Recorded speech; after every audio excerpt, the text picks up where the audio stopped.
Sorry for the shitty filming, but this is going to be a review of a Tattools. I've already got it pretty much set up. Honestly, the motor's pretty good. It's definitely stronger than the Stealth that I was using, but you get what you pay for. The only real problem that I had with this was, one, when I opened the box, there was no little mini rubber bands for this here to hold the needle bar back, and also it had like no instructions or anything like that in it. It didn't have the Allen wrench like the other review had shown. And that was just the budget, so me spending, a couple of bucks more and still not getting everything that it needed to have, I got kind of gypped, I feel. Another problem that I had with this was this RCA connection. You see how it's soldered on to the back of the motor?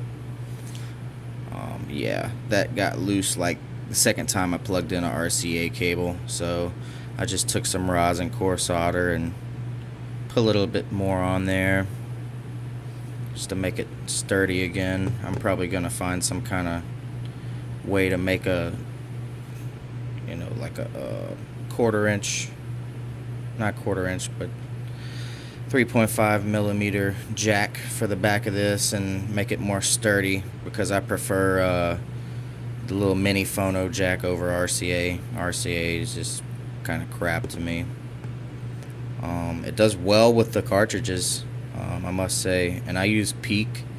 I guess it's like a new brand of cartridge. I use the blood cartridges with this Kingpin grip. Pretty good stuff. It is pretty quiet. I only have one hand, so I'm not gonna run it, but I will let y'all see what it looks like. Plexiglass, the only thing I noticed was a couple of fractures way down in there. I guess from over tightening the bolts, but it doesn't look like it's gonna bust or anything, not anytime soon at least.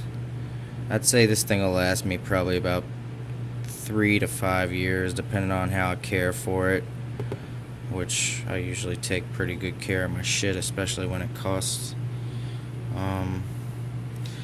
But yeah, that's the Tattools. This was the Flower of Life engraving. Now when I say engraving, it's more like they skimmed the top of the plexiglass. I would have liked to see it maybe a little bit deeper, but like I said, you get what you pay for. But this is a pretty basic machine. Definitely good for somebody that's wanting to go direct drive. It's got a 3.5 millimeter cam on it. Yeah, that's about it.